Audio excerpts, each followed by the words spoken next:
C'est le bout de la terre, la pointe du Finistère face à l'océan. Et là, sur la hauteur, surplombant Plougonvelin, il gratte, fouille le sous-sol pour en faire émerger le passé. À 25 cm de profondeur, les archéologues ont mis au jour une cinquantaine de tombes datées entre 2000 et 1600 ans avant Jésus-Christ. La plus importante nécropole découverte en Bretagne pour cette période.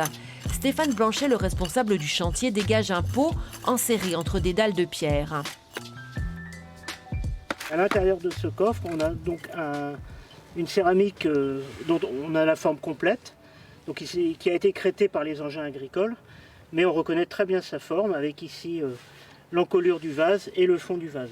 Et donc c'est une forme caractéristique du début de l'âge du bronze, donc autour de 1800 ans avant notre ère. Il s'agirait d'un vase cercueil pour un bébé ou un fœtus, ou encore un rituel pour la fondation de la nécropole. Stéphane s'intéresse à ce qui se passe sous la surface du sol depuis ses 14 ans, multipliant les chantiers de fouilles jusqu'à en faire son métier. Au travers des vestiges déterrés, ce qui le passionne, c'est de restituer l'organisation des sociétés d'alors, le pouvoir des élites au sein des territoires locaux, mais aussi leurs échanges. On sait actuellement qu'entre, par exemple, la Bretagne et Outre-Manche, on a des liens. On a également des liens dès le début de l'âge du bronze avec la péninsule ibérique. Donc on est déjà dans une sorte de mondialisation au niveau de ces échanges, voire aussi avec la Méditerranée. Après le temps de la fouille vient le temps de l'étude et c'est là qu'interviennent les spécialistes. Richard Delage est de ceux-là. Avec lui, on fait un bond dans le temps. Céramologue pour la période de l'Antiquité, il ausculte un lot de cruches sorti à Sainte-Anne-d'Auray l'été dernier du puits d'une ferme gallo-romaine. Ces objets se datent en fonction de plusieurs critères. Les caractéristiques techniques des céramiques.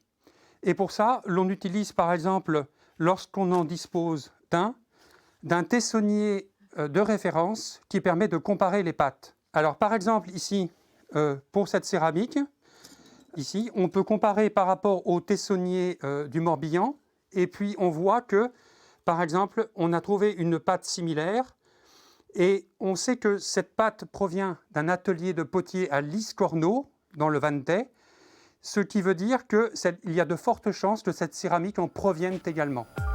Les poteries représentent bien souvent l'essentiel des vestiges archéologiques et leur forme apporte des informations majeures pour la datation, comme celle que reconstitue Richard.